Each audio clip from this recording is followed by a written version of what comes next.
Hey everybody, listen up. I got mega huge news. Meat Eater Live is heading back out on the road. That's right. Join me and the crew.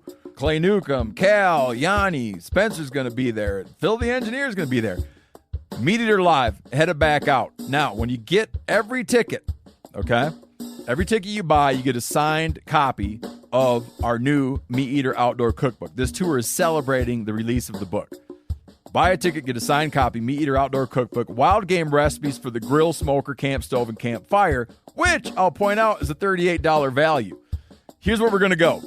April 23rd, the Mesa Art Center in Mesa, Arizona. April 24, the Balboa Theater in San Diego. April 25, the Grove in Anaheim, California. April 27, the Crest Theater in Sacramento. April 29, the Union in Salt Lake City. April 30, the Egyptian in Boise. May 1, the Wilma Theater in Missoula. May 2, the Bing Crosby Theater in Spokane, Washington. May 4, Revolution Hall in Portland, Oregon. And May 5, the last day of the tour, Pantages Theater in Tacoma, Washington. For tickets and more information, visit the events page at themeateater.com. Hope to see you at the show. Hey, this is Tyler Jones, and you're listening to the Element Podcast.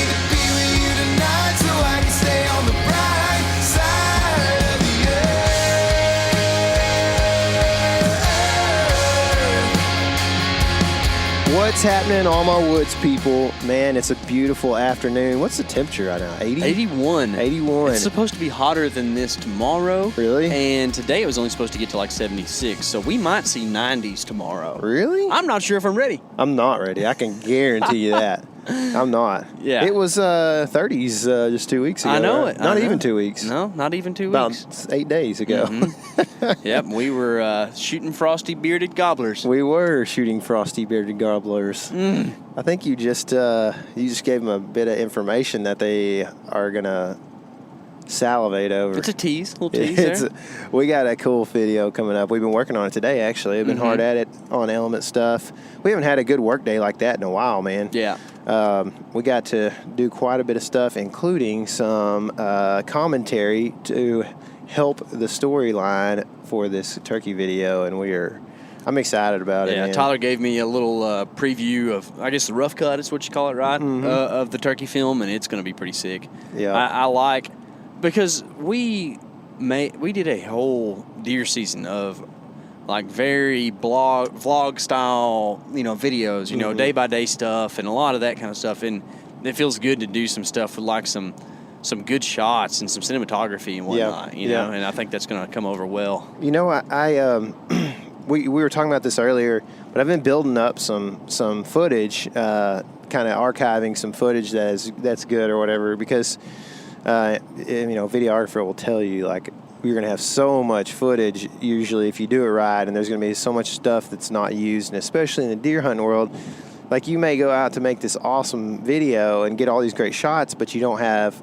anything to, any success at the end of it, then you just have a bunch of really great footage. And I've had that happen so many times. And so last October, when the leaves were changing and stuff, I got a bunch of footage out at the Walmart property, and like good stuff, like shot it, super flat so I could color grade it, and just red trees, these big old tupelo gums that were out there, and like yellow stuff. And then I had this awesome video from one morning out there of one of these squirrels just going up this tree, and he was eating the little berries on the gum trees. Oh, yeah? And the gum was lit up red, and he's just sitting there against this blue sky background. It's such good footage.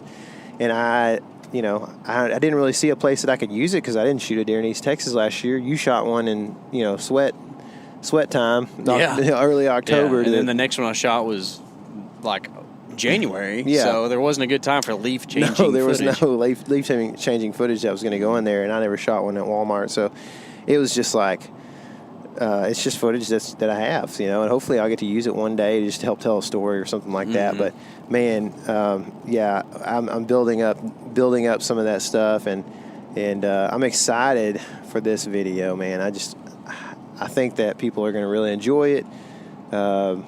luckily Texas is on the front end of turkey season, so we may be able to release this during turkey while you're still hype about it, and while we're still hype about it. And I thought you meant me when you said deer. Yeah, yeah. I'm very hype about it. Hopefully we get to go another time, but we're not sure on that. But we are gonna for sure do some fishing. I haven't heard any crappie reports earlier, but it's got to be going down right now, especially with this warm weather hitting this week. Oh, yeah, man. So. I think that throughout the week it's going to build. And then, of course, on Thursday we're going to have a little bit of a cold front. It's probably going to set them back, and that's the one day I think I might be able to go in the evening. So, great. Cool. I love it. That's just the way it goes sometimes. Man, that looks like my free day, too. I think it's Thursday, so that's not good. Yeah. Well, it's the way it happens sometimes, man. You just got to go when you can. Yeah. Right? Yeah. Well, I'm excited about doing that. You've been doing some projects on your property lately. I have. Did a little bit of stuff. I put out some switchgrass and stuff, and that's part of the reason why we wanted to get our guest on the phone today, Mr. Jeff Sturgis of Whitetail Habitat Solutions. Right? That's right. Okay. Yeah. I got the other day on a different brand. I was talking about said brand and really got their name messed up real bad, so now I'm pretty self-conscious of that. But yeah, Whitetail Habitat Solutions with Jeff Sturgis. We've had him on the show before, and the dude is just brilliant when it comes to the concept of managing properties. And I would think practical is a great way to describe Jeff too. He like I think 7/8 of his food plots are done by hand, like with a hand spreader and stuff like that. So like something that a lot of dudes can relate to, right? And we're going to talk to him specifically about small properties. So that's like 40 acres or less. Yeah, right? like micro properties. Yeah. We're talking. People. This is an idea you came up with, Casey, and you told me, look, dude, there's a lot of people talking about small properties right now, and in the same breath saying 60, 80, 100 acres. He's like, I just bought 11 acres. What do you call that? That's I mean, that's like tiny. And so we thought, well, we'll do a micro properties episode with Jeff, because we've had Jeff on before, and we know this dude. Not only is he, like you said, brilliant and knowledgeable about so many different things in the whitetail world, he also is such a just like team player in the whole thing. When you ask him a vague question, Jeff's going to find like 3 or 4 scenarios that like this is what could be happening, and one of those is going to happen to be what your property is like, possibly. Yeah, so exactly. I love that, because there's just so many guys out there that just won't answer questions because they're afraid to say something that's not going to work for somebody, and also maybe they don't really know. You know what I mean? So many guys out there that are going to tell you, well, you can't hunt deer on 11 acres. Well, I'm here to tell you that I bet, at least 30% of the deer in our area get killed on 11 acres or less. What do you think, something like that? Yeah, there's people who are on 5, 6 acres are shooting deer all over the place around here. So that's the norm. And I think that that's something that people across the country can relate to, because if you want to buy a property, most people can't afford the 200-acre places, right? And if you can, that's great. I'm glad you can. Believe me, let me come hunt. But most people are looking at that like, 10, 20, maybe 30 acres or whatever, their little piece of heaven. Put a house on it, and you justify it, exactly. Yeah, I'm with you on that. And even if they're not the ones purchasing it, truth be told, if you're in most areas of the country, parcels are just that size, right? If you're going to get permission on a place, or, Peepaw owns it or whatever, like, there's not a lot of those big ranches left around, especially in, like, the eastern half of the country. Right. Yeah, and there's good deer hunting to be had on them, man. Yeah. There's just as many deer on 140-acre parcels as there is on 4, what would that be? Like 10,000-acre parcels or 1,000-acre parcels. Yeah, like the same amount of deer live there. Right, yeah. It doesn't matter. They don't care where the property lines are. Exactly. And in your case, they've learned to live around houses and that kind of thing. And honestly, like a house is... oftentimes it's it's security, visual seclusion from a road or something like that. Sure. It's also cover scent, because those deer are used to smelling people. Yeah, that's the truth, man. We'll see how much that actually plays out, because I think deer have a pretty good idea of when a human's 50 yards away as opposed to 100 yards away. Oh, yeah. And they they can tell the difference in that, but it might be that split second long enough that it takes to get the shot off or whatever. So that's right, man. Well, so you done a little bit of switchgrass. Anything else out there? Right not a ton. I got a garden in, which is exciting. I put peppers in the other day. and kind of got that all planned out. I actually am going to have to, one of my big projects is going to be keeping the deer out of the garden, so I got to figure that old thing out with electric fences and stuff. I think next up, my next project needs to be doing something about one of my borders where a neighbor's residence kind of comes up pretty close to my property line. And in fact, I found a trail camera on my property just across the fence from those people.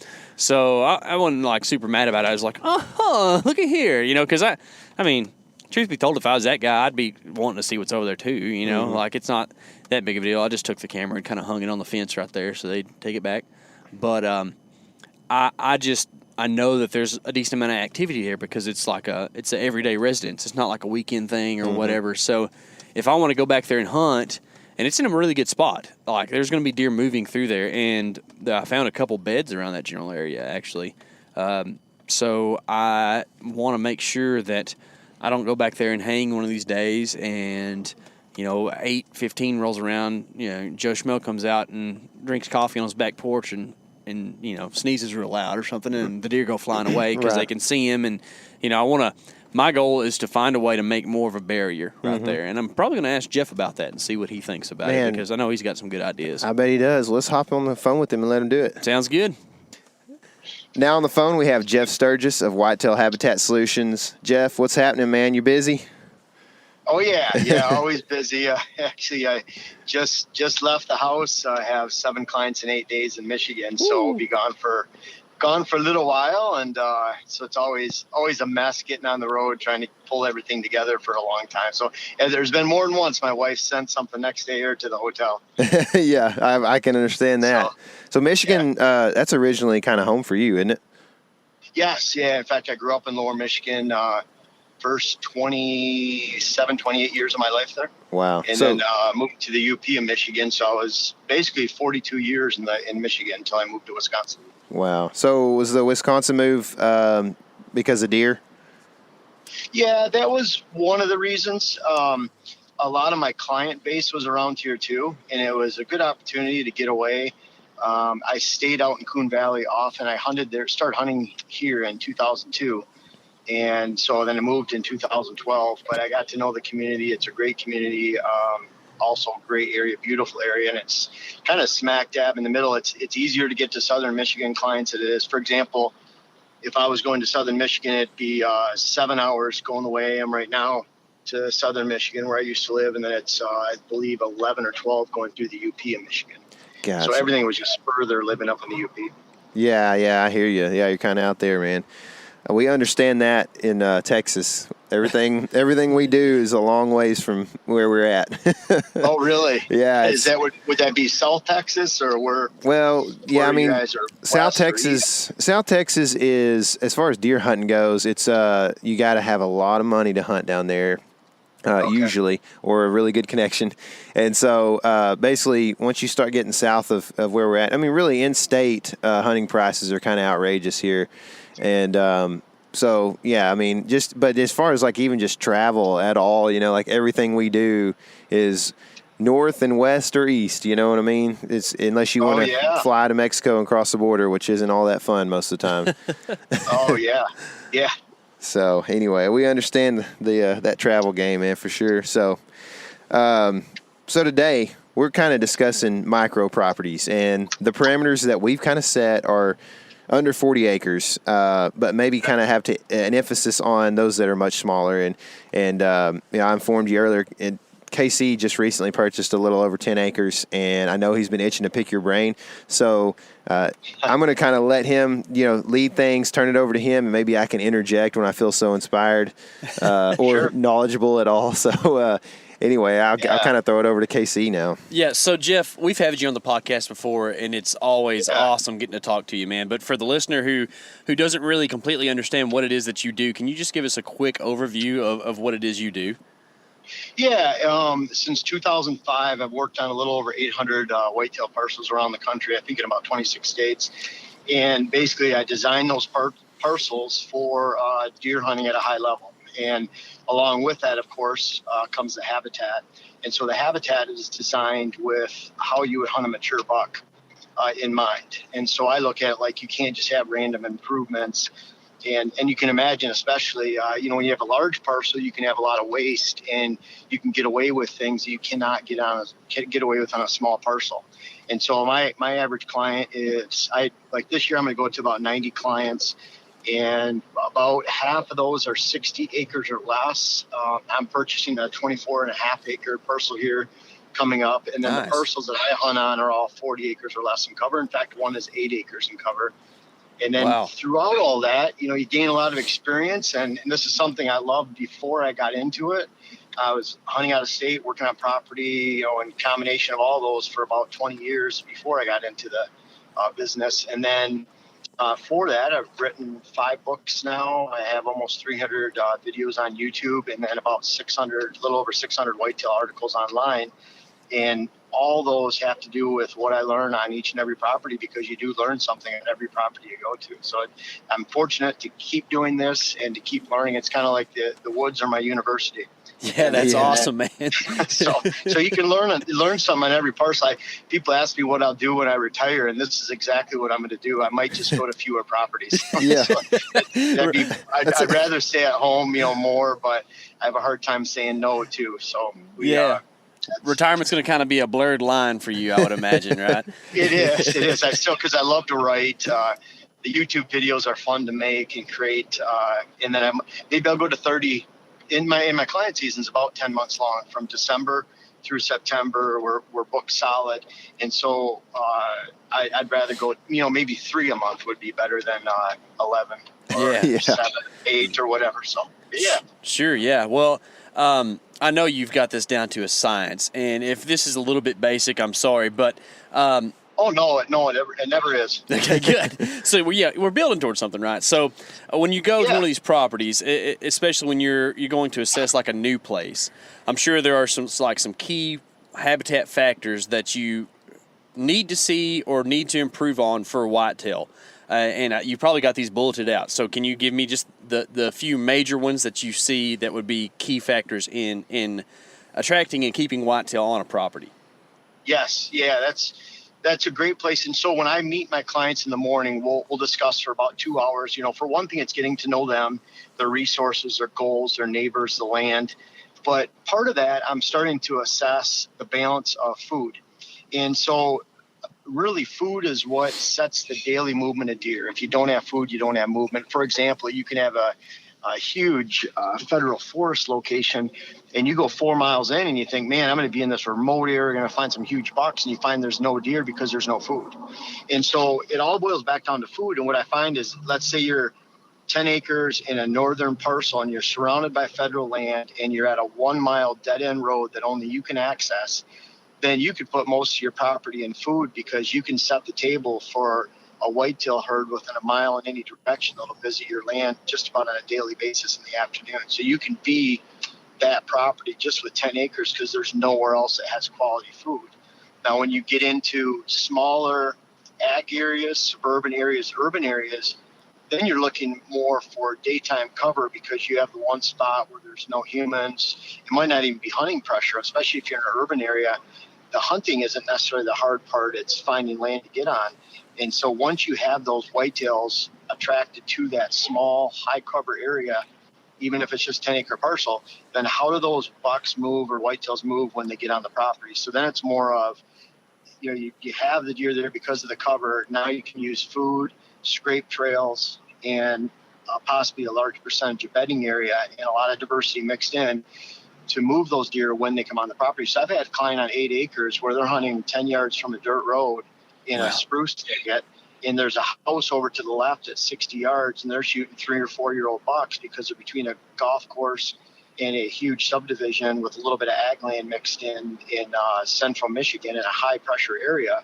But when those deer move through that area, they capture them on those trails where they want them to move, and they offer a shot. You're not really invading on your property too much.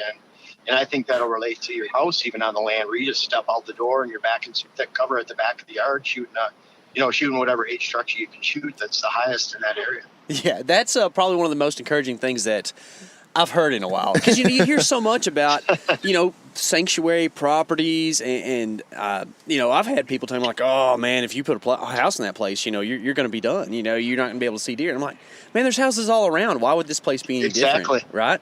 Those deer are used to that kind of thing. They're even used to tractors and horses and all this stuff. If anything, it might be pretty normal to them, right? And I also really appreciate that.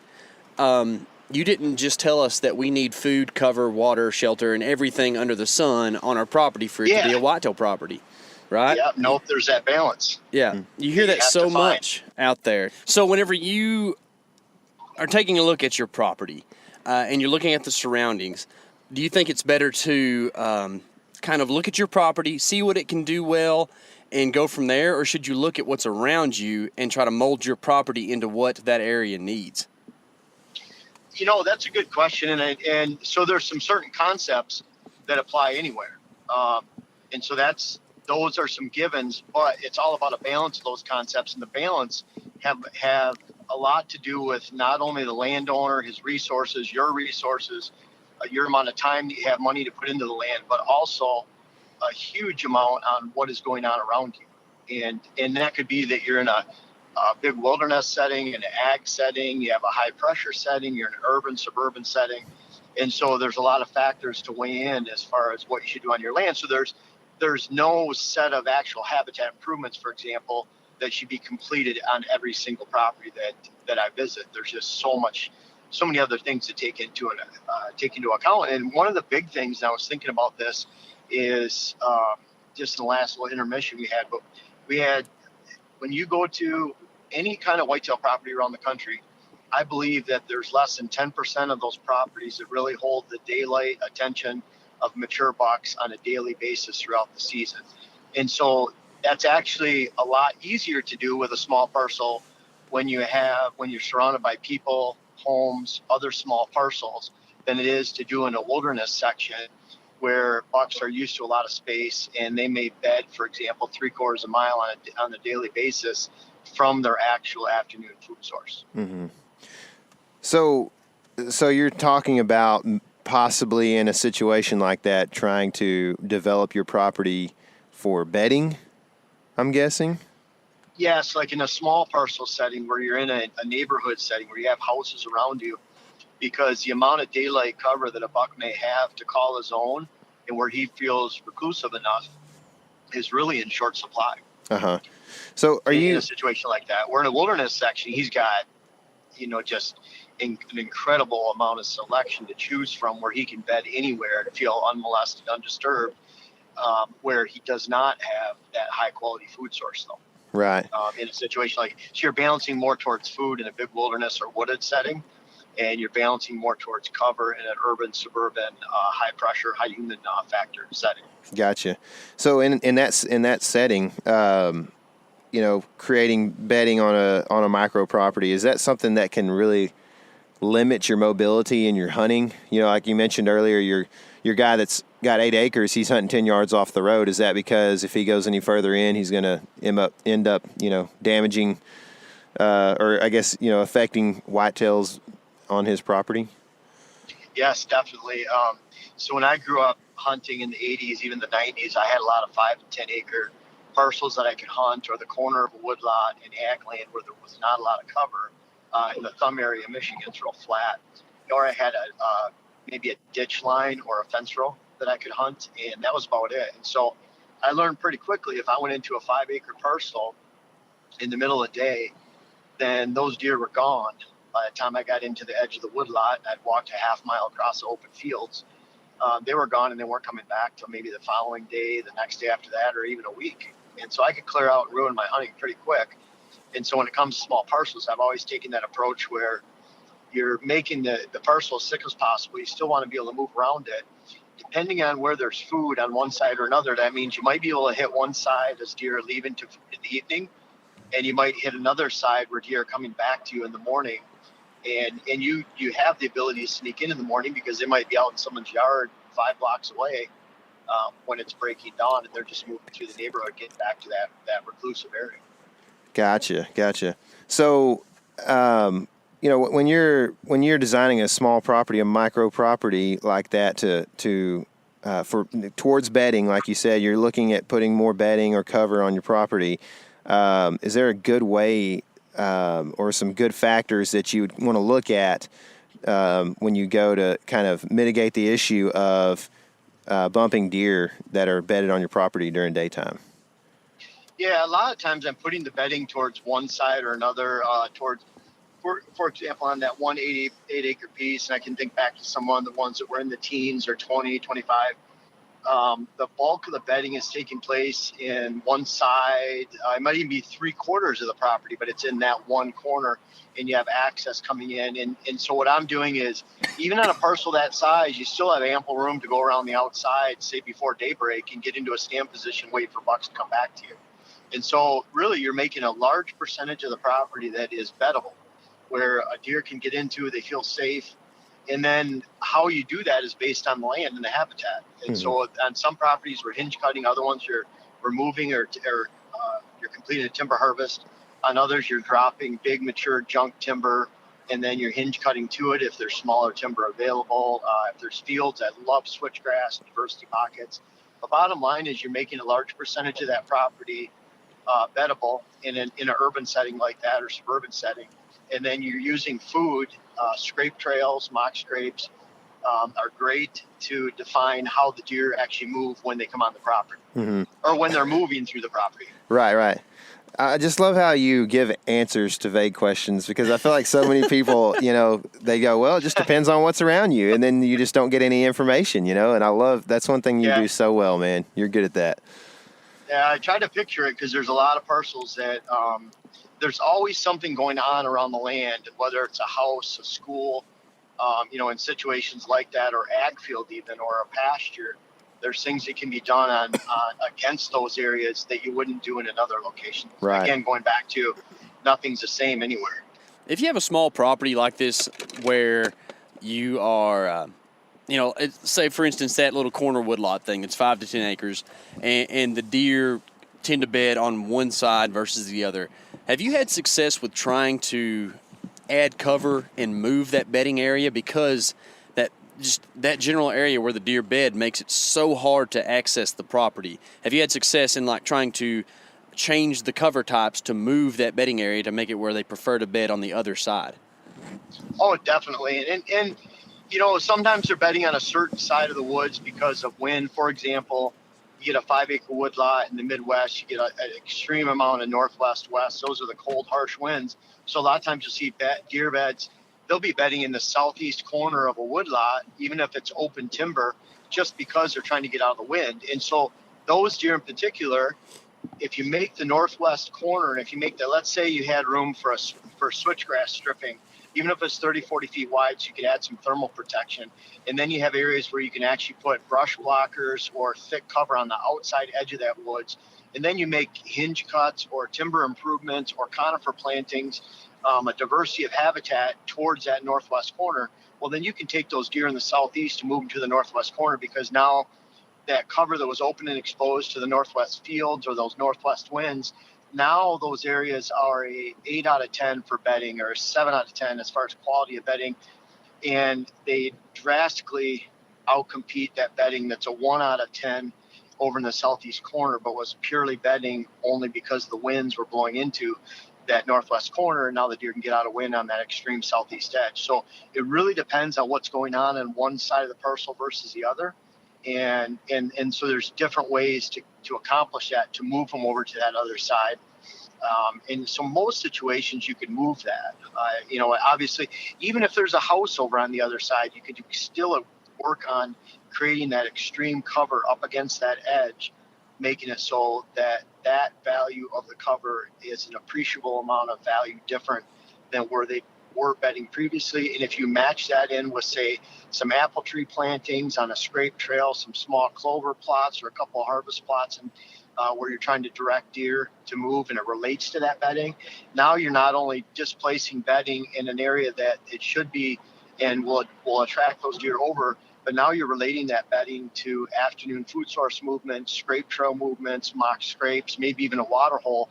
So it's not just the bedding feature, it's what it relates to. And that goes back to, what's going on around you. For example, if your neighbor has water and the deer that are bedded on your land are heading to that water every single afternoon to head to their major food source, which is some ag land, then maybe it wouldn't be a good idea to have water on your land, or if you have a swamp on your land too. But again, there's a lot of ways to make sure that the deer not only change bedding, but to complement that change too, so that they can keep that change and maintain it all season long. Yeah, sure. And you touched on something there that's going to really apply to me on my property. I'll just give you a quick rundown on how things set up. So I'm 1/3 wooded and 2/3 open, but some decent warm season grass already on the place, and I plan on adding more stuff. But, of course, most of the deer are on the backside, and it backs up to 400 plus acres of timber on the back.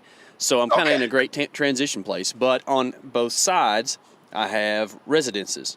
Okay, and one in particular is butted right up against my fence, and it's in kind of I guess kind of woodland type area. It's kind of on the edge of a ravine, and there's very little standing timber. There's a lot of saplings, and then on the actual fence row there are really big trees.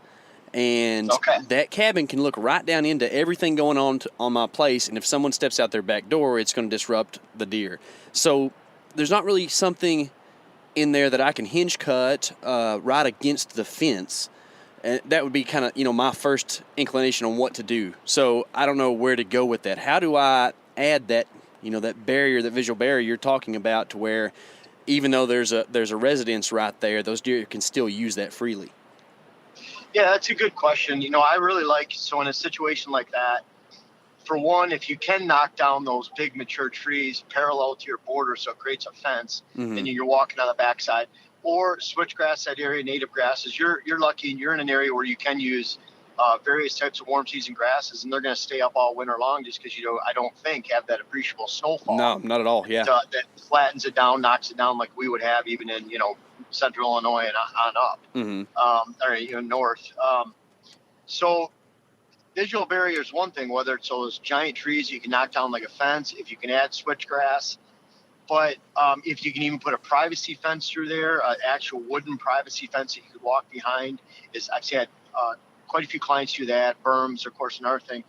But one of the things in a situation like that is when you have a cabin there, you have a house that's an absolute. And what's nice about that is then they're already adding human pressure along that fence line. So it becomes a great access point for yourself, where deer, as long as they're hidden and they're screened, they can be 20 yards away and you could walk by them right on that line. They're used to humans out in that yard or in that house.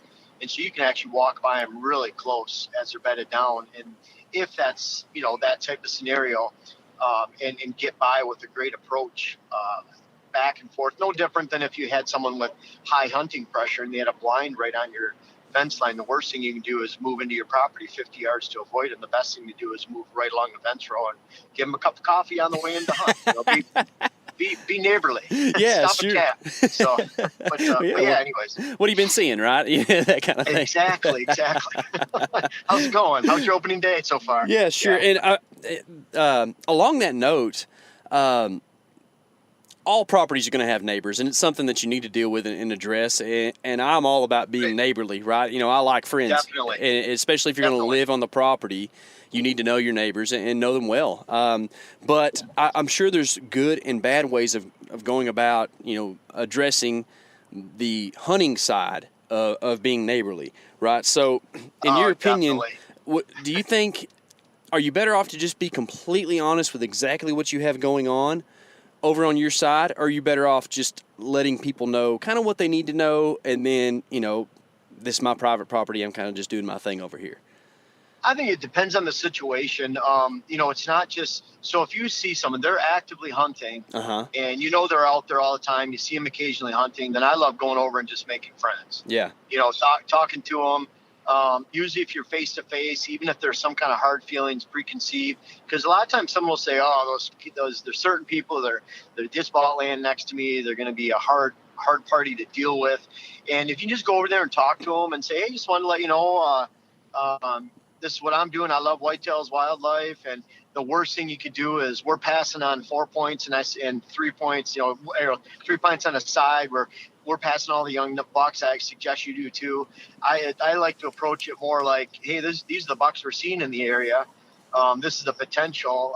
Hoping you can tap into some of those too. And this is what we're doing on our land. And I think if you approach it like that, it's a lot better than trying to start with rules and regulations and co-ops and making it so that they feel like they either angers them or they feel inferior or whatever, or they feel guilty when the worst thing, it's so bad when a neighbor shoots a small buck and they actually feel guilty. Yeah, for sure. shooting. And that's sometimes our fault. And I can't stand that type of thing where I've done that with my own kids. My son Jake, he has a small buck come by and he looks at me and says, Dad, can I shoot that? And here he's I think 13 years old at the time. It would have been his fourth buck. Mm-hmm. He had shot bigger ones. And what a shame that he thought that he had to get clearance from me to shoot something when he's only 13. Yeah. So kind of say it's same thing with neighbors too. Yeah, man. And I'm the kind of guy, I just want everyone to be happy. And if shooting those young bucks makes you happy, then by all means, please do it, because that just means you enjoy hunting and I do too. And so we're all just getting along. So would you? Yeah. Go ahead. Yeah. Well, I'll add one thing to that. One thing, and we started doing this because of our own, my hunting partner, Carl, his cousin Max was coming on the property. I had my hunting buddy, Rich, was coming on the property to hunt in Wisconsin different times throughout the last 10 years. And we looked at it at first like, oh, we don't want him to shoot these small bucks, this yearling and 2-year-olds. But then we really quickly realized that if they shot smaller bucks, they weren't shooting the 3, 4, and 5, and even 6-year-old bucks that we had running around. Mm-hmm. And so I kind of look at it like that too. It's almost like I had a neighbor 2 years ago shoot a small buck. I'd watch the feed on some honeysuckle leaves for about a half hour. Opening day, went over to his line, and an hour later, bang, and sure enough, that thing runs on the property I'm hunting, dies. I helped him drag it off. It was a little yearling, 1.5-year-old 4-point, and I looked at it like, well, he didn't shoot Whitey, he didn't shoot Jackson, he didn't shoot Stafford, he didn't shoot Russell, he didn't shoot one of our big ones. If you can tell, we named our bucks by quarterback names that year. But anyways, but yeah, anyways, if they are shooting some of those small bucks, is it really a bad thing in the end? Sure. I've seen people in areas where they have a huge age structure of bucks, and they're complaining about their neighbor shooting a 1.5-year-old buck. Mm-hmm. And that, you could say it's almost a good thing. Yeah, exactly. And I'm not a biologist, right? So I don't try to dive too far off into this stuff because I don't want to speak somewhere that I'm not well educated on. But when you start looking at the dispersal rates of 1 and 2-year-old bucks, at the end of the day, if you shoot one, you're not even shooting the deer that's going to be your 3 and 4-year-olds a lot of times, especially on these small properties, And I feel like that's kind of something. It's one of those things where like the big property management is kind of bled down into what we think is just a truth across the board of whitetail. Oh man, you touch on a subject that could be a whole 2 podcasts in itself. but what the problem is with a lot of the management in the entire country is that a lot of it's based on large science and large parcel science, public land. Large southeast or southwest holdings, almost none of the science and none of the research. And I've talked to John Azoga about this. He's was a leading whitetail research biologist. He was a deer hunting research editor for many years.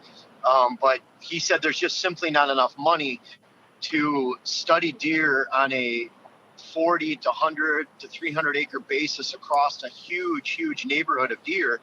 There's so many factors and conditions that would have to be taken into account for peer review to pass peer review study that it makes it almost impossible to do. And so a lot of that research that relates to large parcel buck movement, open woods movement where they don't have a lot of food, they're not in ag areas, they're not in suburban areas, they're not in urban areas, they're not in small parcel northern setting areas where everyone has a cabin on a 40 and a 20 acre parcel. Then a lot of that science that gets applied to those areas are actually, in some cases, can be a negative, and they could be really something that can be misleading as it relates to a small parcel. So you can throw all the science almost out the window when it comes to managing small parcels. and of course, when it comes down to science of managing woodlots or trees or the biological aspects, a lot of those are, of course, the same. But even yearling dispersal rates, yearlings, they say if the mother's around, he's going to disperse 90% of the time. If she's not around, he'll stay 30% of the time or 70% of the time, whatever it is. Mm-hmm. There's percentages like that I think hold true, just because that goes back to the biological needs of the herd. Anywhere that can be applied. But yeah, if you're managing your small parcel that a mature buck has a 3-mile home range and you're considering that for his daytime movement, then you're not tapping into the potential of your parcel. Yeah. Even at 10 acres. Yeah, for sure. So, so you talked about the hunter neighbors, right? Would you rather have a smart hunter as a neighbor, or someone who is leaning towards the anti side, the don't shoot my deer kind of person? Which is the better neighbor on a small parcel? That's pretty funny. I would say, and it depends on how you look at it. So if you have a private land neighbor that's doing the same thing you are, then I look at it like you can accomplish 3 times what you would, instead of just twice. So let's say they're working on almost like their own herd, not their own, of course, but they're working on a herd, you're working on a herd. It's almost like you can separate those two, even on adjoining 10-acre parcels. And you're kind of looking at it as he's putting his resources there, you're putting your resources there. Yeah. And that's a good thing. Mm-hmm. Now the next level down is you just have someone smart that's hunting next to you. And they're not really working on improving the herd, but they are through trigger selection, and they're making good choices, and they hunt very smart. They can tap into your property and your efforts then. Yeah. Whereas if you have an anti-hunter or someone who's, the weekend Bubba hunter, which is a good thing. That's probably we're a lot of times these podcast things we're doing, these are more slated towards at least the Bubba Plus hunter, where you have, we're it might not be that you're just throwing seed on the soil to make a food plot. You actually have an ATV spreader, and I'm using that from a friend gave me those labels, and whether that's good or bad, it's kind of like the average hunter that just goes out, doesn't care about wind, maybe drives the ATV to the edge of the parcel, parks it, makes a lot of noise getting in. That person and then an anti-hunter, I think, are sometimes more the neighbor I'd rather have, because they have the least effect on my herd goals and my hunting success and the quality of the herd overall. As far as that smart hunter that gets in next to you that doesn't do a lot to actually improve his portion of the woods. But he's in there's nothing wrong with that. That's what's great about small 20-acre neighborhood public land chunks that are hidden. And you can get in behind some. I used to hunt that way when I was 17, 18, and 16, where we would hunt behind a neighborhood where no one else could get there other than walking in a mile and a half on the other side, from the other side. Yeah. And so that was awesome, because we could get into areas but going back to, I've had in Wisconsin, we had our large lease. The neighbor that I lease now, he has 52 acres. It was up for lease. He didn't realize how much money you could get for it. I found a friend in Michigan. He came over, leased it, and they shot 3 really high quality bucks. One was called pushing 170. Ooh. Within 2 years. They shot those bucks, where the previous neighbors were the ones that, they drove their ATV in. They shot one nice buck in 17 years that the landowner knew of. And they were very invasive. They hunted with a lot of guys on 52 acres, 30 acres of cover. And here these guys pop in that were smart hunters over from Michigan, and they hunted 2 years and shot 3 bucks. And and that was the kind of neighbor. It was kind of like, by the end of that second year, my lease partner Carl was saying, how come you didn't lease? How come we didn't lease that parcel? Why did you call your friends and let them? I'm like, I don't know. I just figured because I'm the one that takes care. Our parcel was 165 acres. I was the one that managed everything. I just looked at like, it'd be cool to have some friends in the neighborhood. Yeah. But yeah, they were. So yeah, if you break it down into each, anti-hunters, the weekend Bubba hunter, the weekend hunter that can only get out then and just is going out for an enjoyable time. Not necessarily caring on what they shoot, just having a fun time, which is awesome. Those kind of neighbors to me impact the hunt less. Yeah. They're almost kind of like the neighbor. So when you get into those subdivision settings, a lot of times that's awesome, because you have people that are really literally on the fence of, hunting or not, or shooting bucks or not, whatever. Even the whole game of owning a gun. Yeah, let sure. alone hunting. And a lot of times you run into, I don't want you to shoot Bambi, but man, those suckers get into my azaleas every night, and I hate them.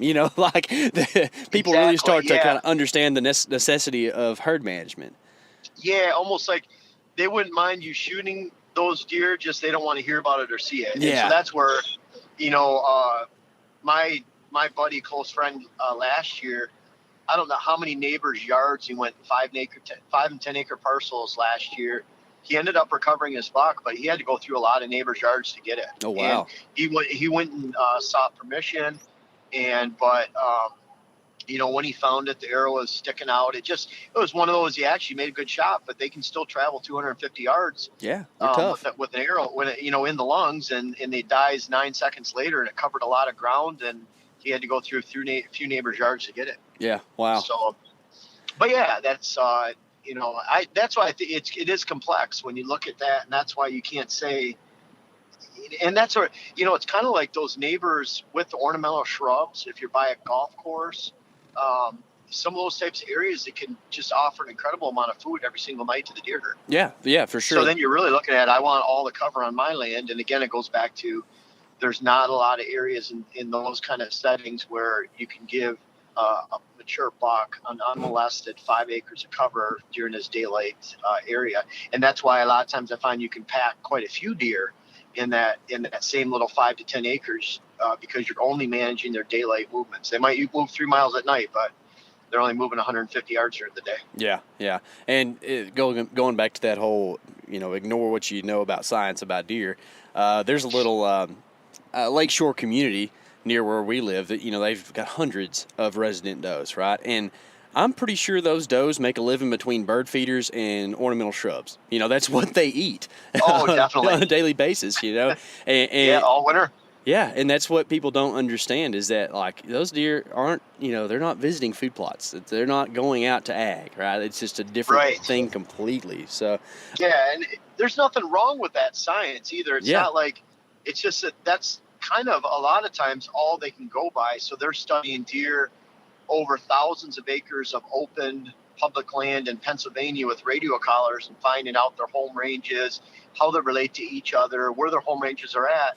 And someone will look at that and say, wow, this is great science. And it is if it relates to that exact specific area. But when you throw the complexities of high quality food, roller coasters on different people's land that have and have not, water, short compacted movement, higher deer densities, higher mature buck numbers where they're not infringing on a neighborly buck that much. They're not crossing lines. You don't get a lot of overlap. So there's so many complexities when you get into those small parcels that a lot of that science is irrelevant. Yeah, sure.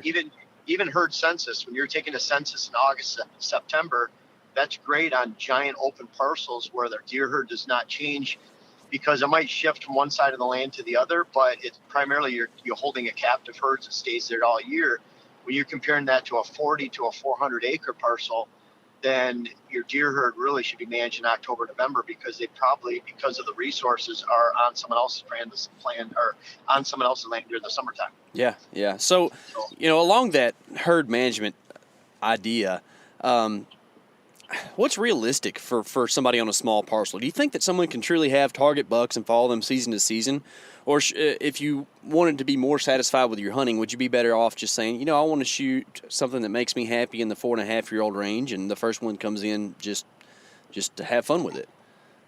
Well, that's a good question because if you have those older bucks in the area, then I find on a 30-acre parcel, 40-acre parcel of habitat, and this is in an area where, let's say, there's an average of 80 to 100-acre parcels and maybe 50-50 ag land. So we're talking a high representation of a lot of hunters across country. That you should be able to shoot, if you manage your property right in your hunt, you should be able to manage and shoot 80% of those target bucks, 70% of those target bucks over a 10-year period. A very unfair advantage because if no one else is hunting that small parcel or their parcels the same way you are, then you can. So for one, if you're only hunting when the weather conditions are good in the good days, then that sets you apart from 80-90% of everyone else. If you're hunting with making sure that your wind is blowing off of your hunting land or into areas where there's no deer, and you're setting that up by stand locations far in advance, then that sets you apart. If you're defining a daily movement, if you're defining a deer travel, a deer habitat improvement line, where when those bucks come into your land, they actually follow the rules and follow the script, and they stay on your line, running parallel to your borders, you end up doing a lot of things, and every step that you do is adding to your potential success compared to your neighbors around you. So when you do those things, then you should shoot a higher percentage of those mature bucks in the area compared to everyone else.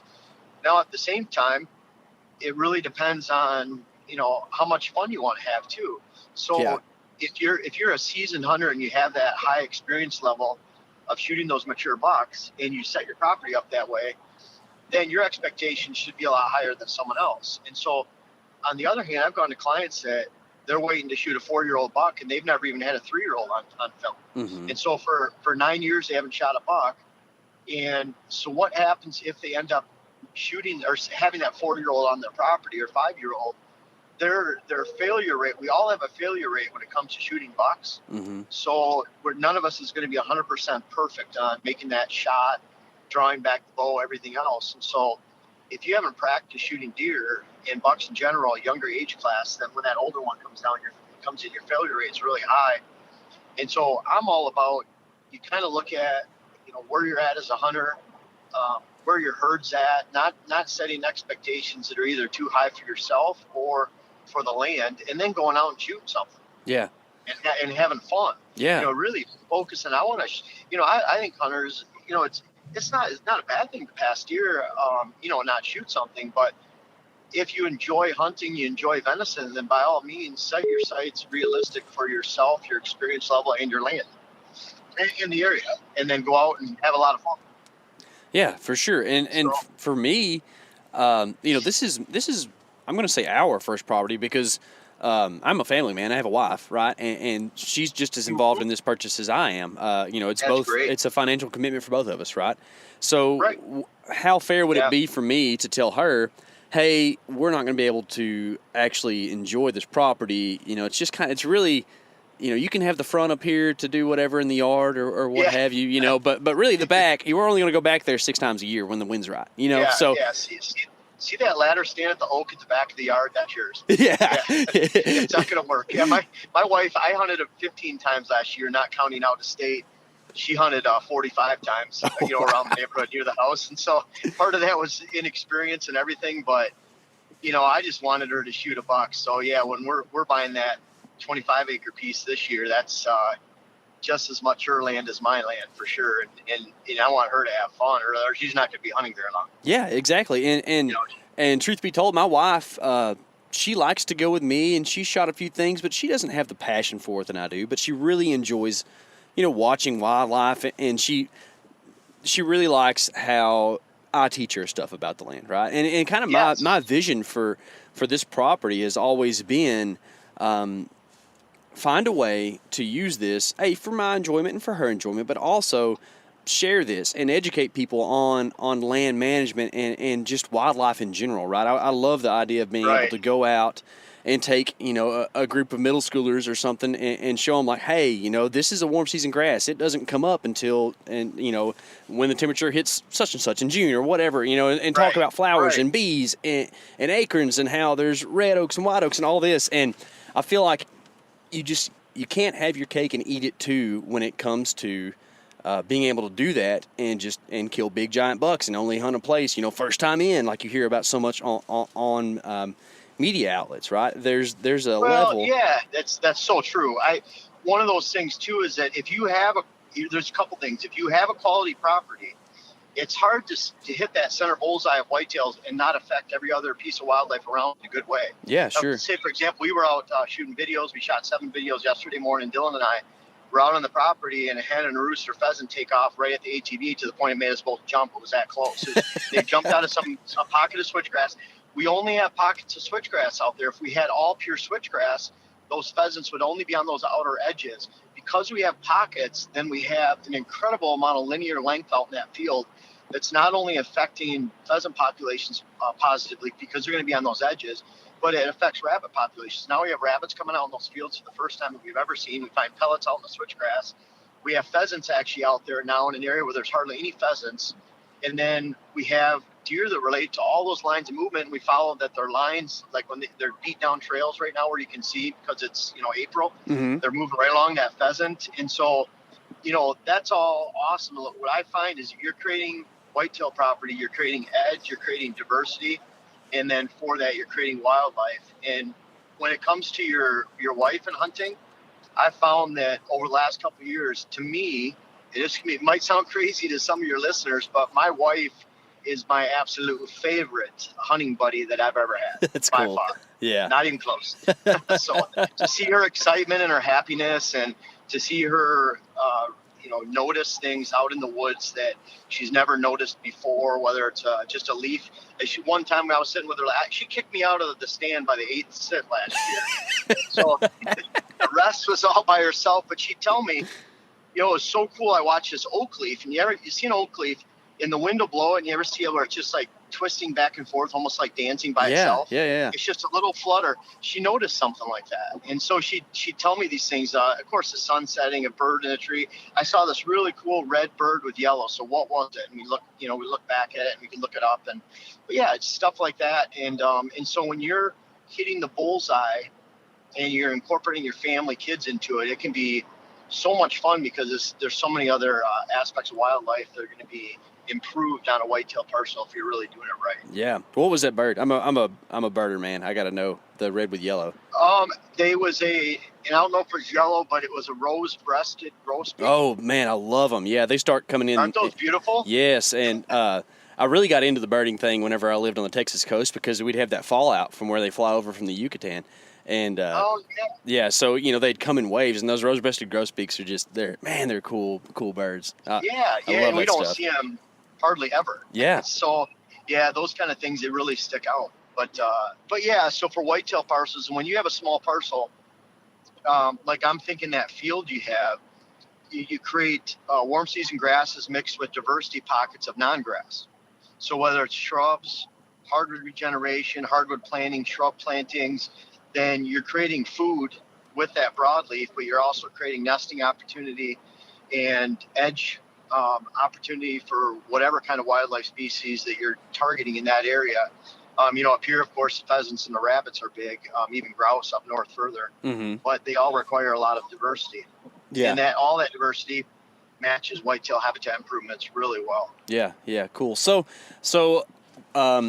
tell me a little bit about this property that you're purchasing, because I think it's cool that you're, what you do for a living and how much you know about property management, you're willing to commit to a small property. So what did you see on this property that made you say, you know what, this is going to be a good one? To be honest, committing to a small parcel, that's a whole lot easier financially. Sure. So it's not just that I'm saying now in truth though,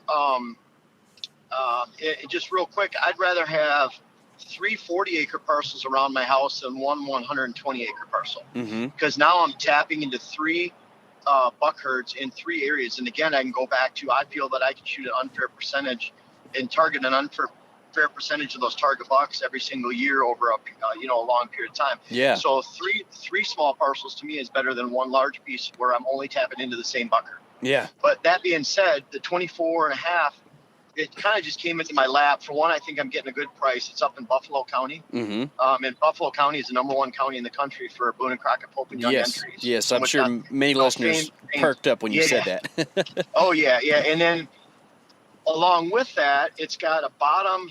It's basically a bench system with a few ridge points in it between the bottoms outside of Elma, Wisconsin. And then it's between the bluff country. And so it's kind of in between that location, the bottoms and the bluffs, it's, let's say, over a 1.5 to 2 mile area. And it has a lot of deer. It's right next to a neighborhood.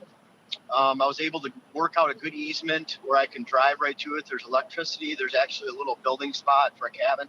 But then it's also, I have a 5-foot easement where I can walk in through the seller's yard just for walking easement. So that one's like 150 yards away from the other easement. Oh, great. A couple ways to get in.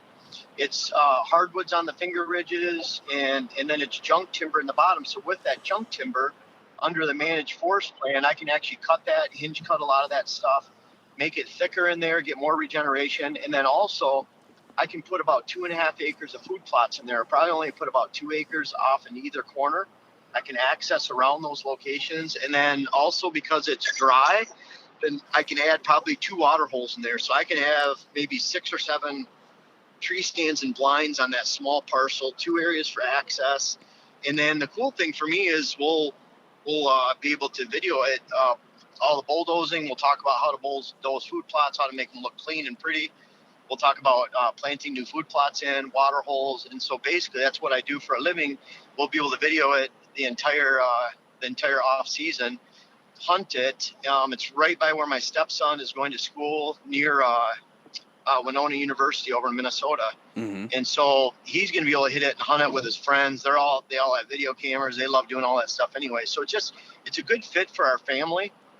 And to be honest, I'll probably put it up for sale at the end of the season. Oh, wow. And so it's kind of one of those, again, going back to, I already have 2 leases I might keep. I have a 3rd lease I might keep this year again. And then I'd still keep leases, but I really like having those small parcels, maybe even one in Minnesota. But that's kind of the end game, years down the road, is to have multiple small parcels in a couple of states. I'm only 25 minutes from Minnesota, so Yeah.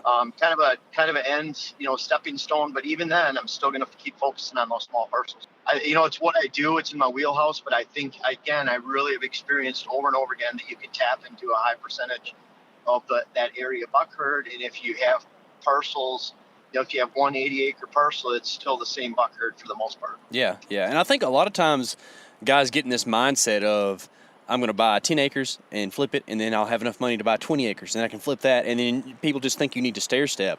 But I think that, what you're saying about having 2 or 3 smaller places makes so much more sense, because you can go in there and just extract those mature bucks that you're looking for, and you can also probably find a way to hunt more varied terrain, and you might have a parcel over here that's, ag country with fence lines. And then over here you've got, Right. a big woods place, and it's just kind of can add to your general hunter enjoyment as well.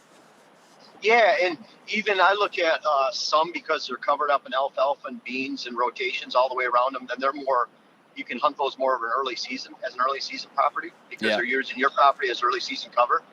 And then if you offer food plots along with that, then you can create that early season and then fall bonanza, for the whole, from all the way from August to January. And then you have those other parcels that might be difficult terrain, and it's more of a rut cruising area where you're actually adding less food plot and more in terms of travel definition or cruising definition, as far as in terms of water holes, box scrapes, travel corridors, and bedding areas. So I like having that blend of it all. I like doing it all. And again, so I look at a parcel, I'm looking more at what's going on in the neighbors, what area is it in, how is my access onto that parcel, not necessarily that it has to have.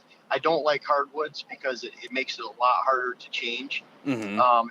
And then you lack diversity right off the bat. So at least on this parcel I'm getting, it has 2 types of timber, where you have the low junk in the bottom flat area, and then you have the high ridge with the big oaks. Yeah.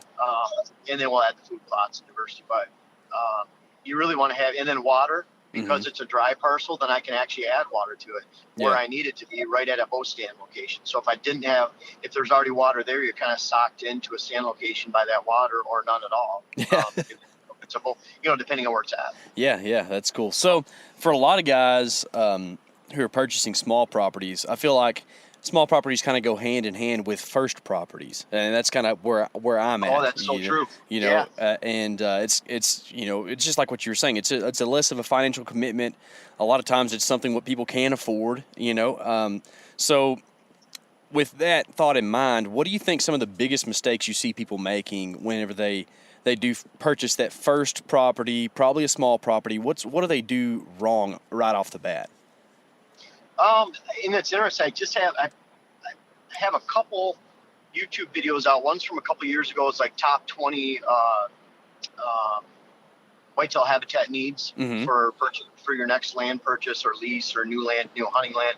This year I did top 5. Mm-hmm. What I see, one, I'll see hunters that are real excited by a property because it has a big pond on it, thinking that's going to be a good thing for whitetails. Uh-huh. And if it's not that a pond is a bad thing if you enjoy fishing or something else, but a good sized pond takes out habitat. And you can imagine the bigger that pond is, the further a mature buck's going to feel safe bedding against it if there's activity at that pond, human activity. Yeah. And so I'd rather have a small water container or a small water hole that's 20 feet in diameter where I can actually pinpoint exactly where I need it for a whitetail stand. So water on the property is not necessarily a necessity or a good thing, depending on where it's at already or the size of it. Mm-hmm. And it, depending on, and again, we're going back to a lot of this is it's a family thing, and there might be other recreational opportunities the family wants to take advantage. Hardwoods is probably one of the big ones that people really like to have this big standing timber on their property.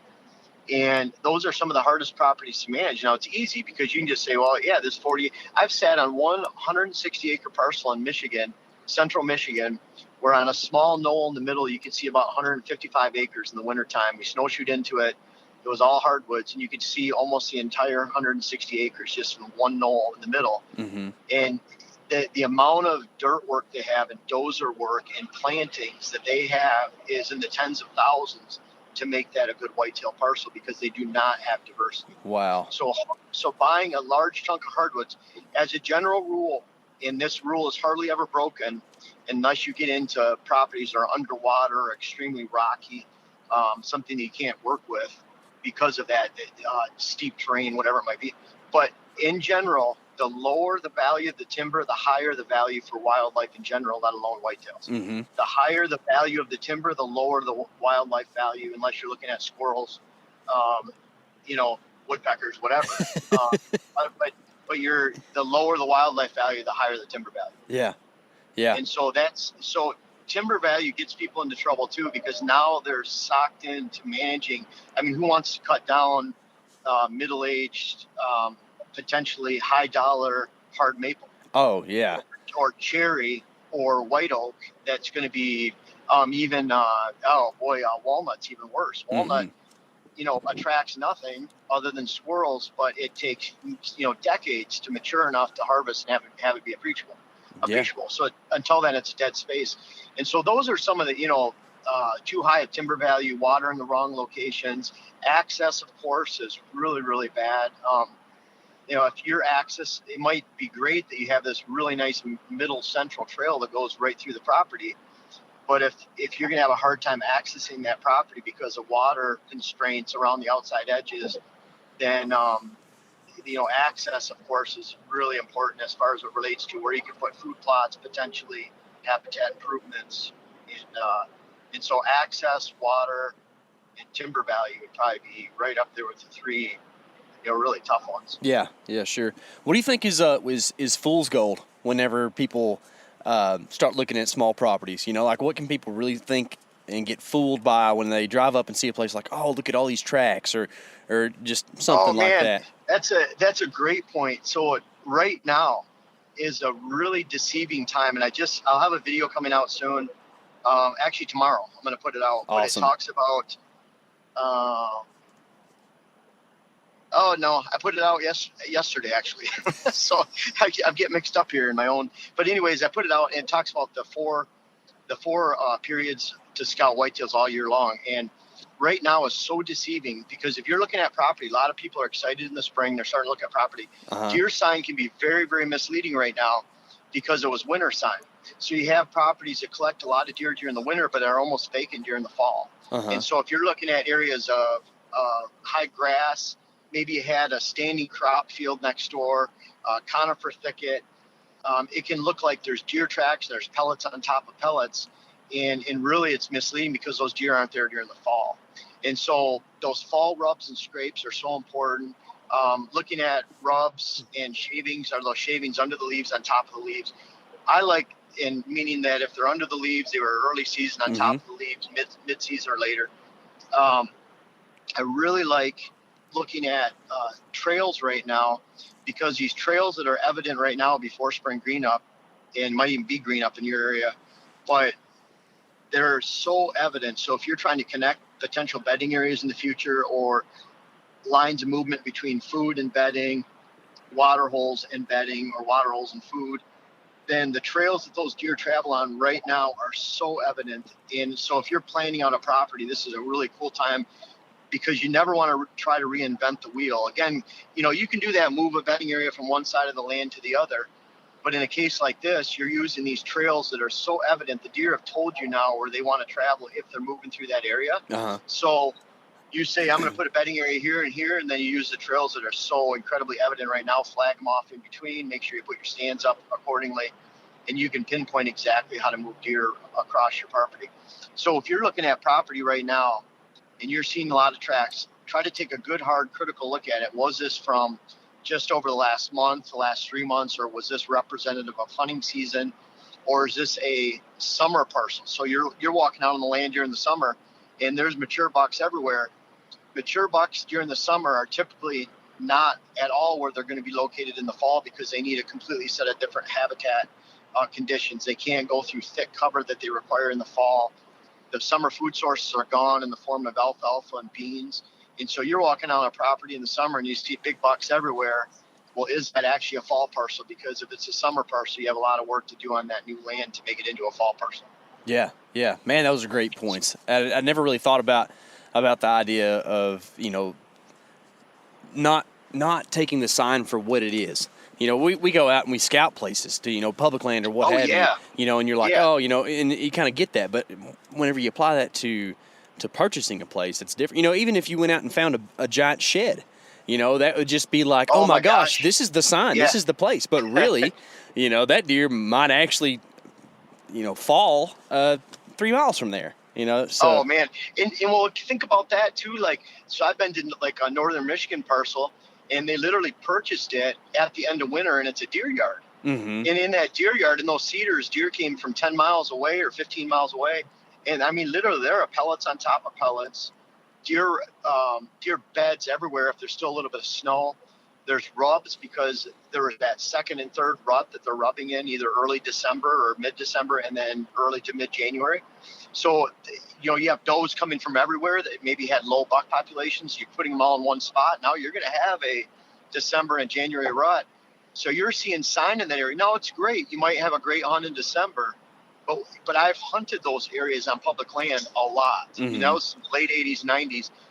And you could have an area we would hunt between Christmas and New Year's. And because it was a warm winter, none of the deer moved into that area. So it was dead. There was literally no deer. Yeah. And then another year, we were throwing out bait. At that time, we're 17 years old, 18. We're throwing out 100 pounds of carrots or apples, whatever it was. It was legal back in the 80s. And all of a sudden, we have 25 deer there the next day when we go out and sit in the afternoon. And then one year later, there's none. And then the next year. So if you have a property, you really have to be concerned about, really going back to, when was this rub made? When was this sign made? Is this representative of a fall parcel, a summer parcel, or a winter parcel? And I find most deer at this time of the year going back to their summer parcels, and they probably were in March too. Yeah, for sure. Well, Jeff, you've made a lot of references to your YouTube videos, and I can tell you that a couple of the ones you mentioned I have already watched. I tune in pretty often because it's so helpful for kind of what I have going personally on small properties, and then just general broad concepts of whitetail too. So can you tell people maybe where to find out more about what you have going on, both with your business and then your YouTube channel? Oh, sure. I have both of them are whitetailhabitatsolutions.com or on YouTube if you just look up Whitetail Habitat Solutions. I also have an Instagram account that's Whitetail Habitat Solutions, and same with my Facebook account. And I do go through in streaks, which is a small business. Diane, my wife, helps me out a lot. I have Dylan, my editor, Taryn, that's someone else that helps me out. So I have people that do help me out, but boy, it's there's a lot of facets of it. My goal is to put out 200 YouTube videos this year. We put out 125 last year, and we're on pace for that too. Again, we shot 7 yesterday. We'll add to that. Those 7 will come out over the next 2 weeks. So I'm really trying to put out an average of right around 4 videos a week, and certain times we're doing that at a higher rate. But I try to hit. It's not about just whitetail habitat. It's about what's going on in the whitetail woods at that time of the year. So I have a video coming out tomorrow that goes over a 12-month checklist of what you should be doing in the woods over those 12 months as it relates to either Oh. deer hunting or deer habitat. And I probably could have been more inclusive on that, but basically it's following out the content that I put out online. Yeah, So sure. whether it's articles or videos, I'm trying to say, okay, what am I doing right now? And if I'm probably doing it, it's important. I'm probably getting questions about it. My clients are asking right now. I'm always keeping notes on my phone from my clients. I think I have at least 250 bullet points of potential blogs and articles, videos on my phone right now. Wow. And so depending on the time of the year, I'm always going back into that and trying to keep current with what's going on in the whitetail world. Unfortunately, I will turkey hunt, but I'm not I'm pretty boring. I do fish during the summer, but it's all about whitetails for me. That's my career, my profession, passion, and my family's involved in it. And we try to reflect that in all the social media posts and content that's out there, and certainly the videos. And I really try to answer everybody on the comments on YouTube, but I literally, like this morning, I get up, it's usually, I would say an hour to 2 hours a day, depending on the video and what's going on for YouTube comments, 365 days out of the year. Wow. And so when I get behind, I've had like 3 hours at a time. And then there's sometimes I just say, you know what, I just have to forget the last 2 days and keep going. So I really try to answer everybody. And I've even had people that get slighted, how come you answer everyone else around me and didn't answer mine? But I honestly try. I play no favorites. I just answer what, obviously if it's an easy question, I don't have much time, I answer that one over a more detailed one. But I really try to interact with everybody too. Yeah, sure. Well, if they want some of that really detailed stuff, they can just call you up and pay you to come to their property, right? Like that's the way. Well, that's it. That's the thing. And that's what's tough. I really do want to answer all those questions. I get just almost every day, sometimes during hunting season, several a day, where people want me to help them out with their land. And because I go to about 90 clients a year and we turn away about 150, it's just really hard to. And then 200 articles. I'll finish 1 to 3 more books this year, and write about 75 articles. Of course, spend time with family and friends. So it runs out. It is a 7-day business, 7-day a week business. But at the same time, it gets into a point where some of those questions that are too detailed about someone's specific property, then unfortunately, either I'll have almost 1,000 videos and articles online that hopefully can help them. My books are $24.95 at best, worst or whatever. And then so I have a lot of free content that I hope can help people. And I wish I had more time. That's for sure. Yeah, sure. Well, you didn't mention sleep in any of those things that you said you needed to get done. So I can only imagine that you just don't sleep very much because you got a whole lot going. I can say I sleep I sleep less than my wife, Diane, but I usually, it's one of those where first thing in the morning, it's a cup of coffee and answering or publishing YouTube content. Yeah. So sure. that's usually how I start my day, maybe an Instagram post. And then we go from there for shooting videos or, right now, like I said, I'm getting towards Madison right now in Southwest Wisconsin. I'm on my way to Michigan, and that's 7 clients in 8 days. And so a lot of my client days are typically 10 to 11 hours with my clients. And then I average about 3 hours of driving on top of that. So that's for, 8 out of 9 days, 7 out of 8 days. So there's not much else time for that. And so usually I'm waking up early to post a YouTube video or an article. Yeah. During my trips too. Well, Jeff, I can tell you from firsthand experience, your labors are well appreciated, man. That's a great YouTube channel you've got going, and a great thing you've got going, the Whitetail Habitat Solutions. I've learned a lot, and specifically, I can remember the first one I watched was about building visual barriers. That's a great one with screening and access and. Yeah, that's awesome. It's awesome stuff you got going, man. So, as I let you go, oh, you're welcome, man. You are very welcome. Thank you. And as I let you go, I want you to leave the listener maybe with a little bit of encouragement. It can seem almost a little bit overwhelming when you start thinking about, well, how can I, kind of positively affect the limiting factors on this property? And then you go to your property and you're like, well, it has all the limiting factors, right? It's small and it doesn't have anything I need it to, right? Can you just kind of give us a little bit of encouragement of why we should get out there and get after it and improve that small property? Man, that's a great comment, because what I tell people all the time is, for one, your property can change overnight. This is something that does not take years. Even an open field up north here, you can use switchgrass and diversity pockets. In 1 year, that switchgrass is approximately 40 inches to 4 feet high. You can provide cover for deer, food. It can all happen in one summer. Even just the last 10 videos, 15 videos that I put out has a lot to do with habitat management, working on doe factories, eliminating does or raising doe numbers, raising a deer population. That can all happen very quickly.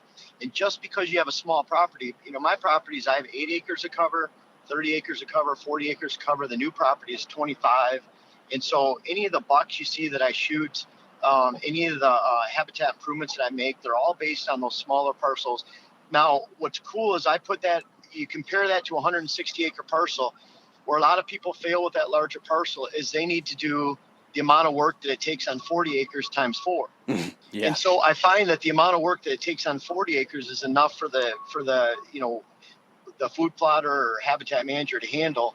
And so when you actually make a complete small property, and it takes obviously a lot less work than a 200 acre parcel, then you make those connections, you make those features, you can turn things around overnight. For one, if you're experiencing a lot of nocturnal problems, I have a nocturnal playlist where I talk about how to reverse your property trajectory. But man, there's so much you can do right now, and it can happen quickly on your land.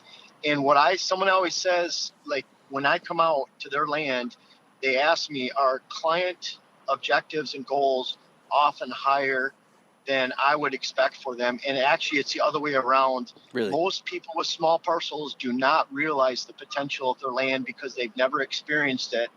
That's what I hope to offer them. But I'm here to tell you right now that can be done quickly, and the potential on average is a lot greater than you think. Wow, that's cool. All right, I'm pumped. I'm ready. Again, even just look at mature bucks. You're only managing the daylight movement. Who cares if they move 3 miles as a home range? 95% of that or more is during the daylight. And when you have small parcels packed into small parcels, mature bucks only focus on a small percentage of every land out there to attract their daylight attention every single day. And it's 150, 200 yard movement, 300 yards in a little bit bigger area, 400 yards. But when you get into those small micro parcels and neighborhoods, you're talking 150 yards or less. And that's the beauty of the whitetail world and management and hunting. It doesn't take a lot of property. And I really firmly believe that the potential is a lot higher than a lot of people realize that are listening. Yeah, that's great news, man. That is cool. I can't wait to get out there and manage my small property, and I'm sure I'll be referencing plenty of your YouTube videos while doing so. So we'll be sure sounds great, Casey. We'll be sure and link to your website and your YouTube page and your social media down here in the show notes below. And Jeff, cool. I can't thank you enough, man. It's always great to talk to you, and I probably had about 30 other questions I could ask you, so we'll have to do it again sometime. Well, I'll be traveling to clients some other time, and we can hit, get on the phone. That'd be awesome. So I'd always love talking to you guys. Appreciate it, Jeff. Don't work too hard today, man, and good luck in turkey season. Yeah, thank you. You too. All right, thanks. We'll see you. Well, unfortunately, I was not able to make the end of that podcast. I had some prior work lined out, and Jeff moved the interview up to because he had an opportunity to, and so we were just all trying to accommodate each other. Luckily, KC was able to kind of finish that thing out. And it's okay. We just talked about how smelly you were after you got off. That's good, yeah. He was like, I could smell through the phone. That's right. Yeah, I wish I could have heard that, and I'm looking forward to listening to the full edit of this podcast. But what I did hear, man, it's just, good old Jeff, man. Yeah, just knows everything. Everything Jeff had to say was good. I can't vouch so much for myself, but he's the man, dude. Yeah. And I already, truth be told, I've already purchased a small property, right? So I don't need encouragement to do that. I'm already feeling pretty good about it. There's deer all over the place, even though it's small. But Jeff's words and his knowledge, give me a fuller understanding of what I truly can make my place into. Mm-hmm. It doesn't matter if it's small, really. Honestly, yeah. It's even an advantage if you play your cards right. So I'm pretty pumped about the years to come, man. It's exciting, man. Yeah. And it pumps me up to talk to him because, hopefully my goal is to find the right property that's a good, solid, small property that I can afford. And unfortunately, that's a pretty small one. And a lot of people that have those have already kind of done the same thing that I'm wanting to do. But, just going to keep searching and hopefully eventually save up some money and be able to do something like that. It's inspiring to think that you might be able to harvest mature bucks on a small property, even in areas like where we live, where it's pretty populated, and lots of hunters. That's one thing, they talk about some of that stuff in the Northeast and the population and everything, but we have like per capita, the number of hunters is pretty outrageous in Texas. Oh, yeah. I think so, too. And I think that something we run into a lot that isn't accounted for is the amount of people who say, well, my cousin hunts there once a year, so probably not. I think that we've even ran into this in like the Midwest and stuff whenever we're getting permission places. Like, yeah, nobody's hunting there right now. Y'all can go in there. It doesn't really matter if somebody hunts it in the first weekend of December or whatever. You can go ahead and go in there right now. And it's private property. Like, I understand, it's your right to tell me not to go in there. But I think that that's just another hurdle that you have to jump whenever you live in a place where everybody hunts. Yeah, for sure. So, but always good to hear from Jeff. We'll link to his anything that has to do with him that we can think of in the description. I'll probably throw some specific YouTube videos down there as well, like some of the ones that I've watched in the past couple months that's really helped me. He actually has one that's titled very similar to the topic of this whole podcast, like the 40 acres or less. And I think he just released a new one that's like 12-month deer management system, which is kind of cool, like kind of that whole idea of like what you can be doing all the time to kind of help yourself be a better hunter. Right. Well, I mean, we're in a kind of a time period where there's just not a whole lot going on in whitetail. Sure. I mean, there's still some shed hunting opportunities, especially shopportunities. That's right. Up north, but here, man, I mean, I'm looking outside the window right now, and everything is just popping green. The grass is getting pretty tall already, and we had rain, and we're having sunshine the rest, for a few days here. It's going to be pretty much hard to find a shed green up from this point on. For sure. So I'm thinking more about fishing until there is a little bit more antler on the head. But can't wait. I can't wait either. That's the good thing about being an all-around outdoorsman. I know a lot of people that listen to this podcast are pretty strict and pretty serious about whitetails, but man, there's some fun stuff to be had out there in the off season of whitetail, and fishing is one thing. And I talked to my dad about that the other day. He goes, and I don't know, I may have talked to you about this recently, but I don't remember who it was, but he was saying, man, I just think if I had to give up one or the other, hunting or fishing, it would be hunting. I'd give up hunting and I'd do fishing. And I said, man, I think I'm in the same boat. I love deer hunting probably more than any sport, but I love fishing more than, that's a year-round thing you could do if you wanted to, and I just love it, just as much. I'm glad that's not a real-world scenario that I don't ever have to face, No kidding, That man. would be rough. I do love it all, man. Yeah. So, but it's a beautiful time of year, man, to I don't know, it's like I kind of equate like right now to like, late October. You know what I mean? Same kind of thing. A lot of changes happening, Yep. I think I see teal on the horizon right over there, over the tops of those trees. Yeah, you probably do. Speaking of changes, that's that time of year, those blue wings. You and I were talking about this because I didn't really know for sure the other day, but you said like, mid-April's like the time, right, when they come back through. April's the time when we start seeing a lot of blue wings, and they are fully plumed out by this point. And they're about to hit the downhill, but they're tasty too, still, I imagine. I don't know that for sure, but the ones that you shoot in December are still tasty in March and April. So anyway, I think it's about time to get off of here. We are working on lots of guests right now that we're lining up, and we got some pretty exciting stuff coming up, even though it's the off season. Some good things to learn about in the off season that can help you when you start getting a little closer and you start getting a little more hype and you start listening to those podcasts about tactics and that kind of thing. As far as deer hunting goes, you'll already have these other things in your back pocket. So look forward to that. I look forward to talking to you guys, and God bless you guys. And remember, this is your element. Living it. I need to be with you tonight so I can stay on the bright side of the earth.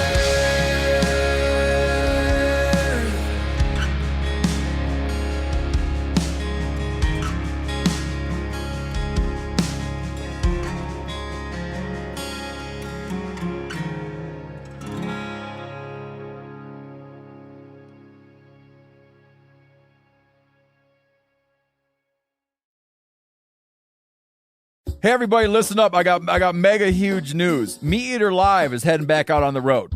That's right. Join me and the crew. Clay Newcomb, Cal, Yanni, Spencer's going to be there. Phil the engineer's going to be there. Meat Eater Live headed back out. Now, when you get every ticket, okay? Every ticket you buy, you get a signed copy of our new Meat Eater Outdoor Cookbook. This tour is celebrating the release of the book. Buy a ticket, get a signed copy, Meat Eater Outdoor Cookbook, wild game recipes for the grill, smoker, camp stove, and campfire, which I'll point out is a $38 value. Here's where we're going to go. April 23rd, the Mesa Arts Center in Mesa, Arizona. April 24, the Balboa Theater in San Diego. April 25, the Grove in Anaheim, California. April 27, the Crest Theater in Sacramento. April 29, the Union in Salt Lake City. April 30, the Egyptian in Boise. May 1, the Wilma Theater in Missoula. May 2, the Bing Crosby Theater in Spokane, Washington. May 4, Revolution Hall in Portland, Oregon. And May 5, the last day of the tour, Pantages Theater in Tacoma, Washington. For tickets and more information, visit the events page at themeateater.com. Hope to see you at the show.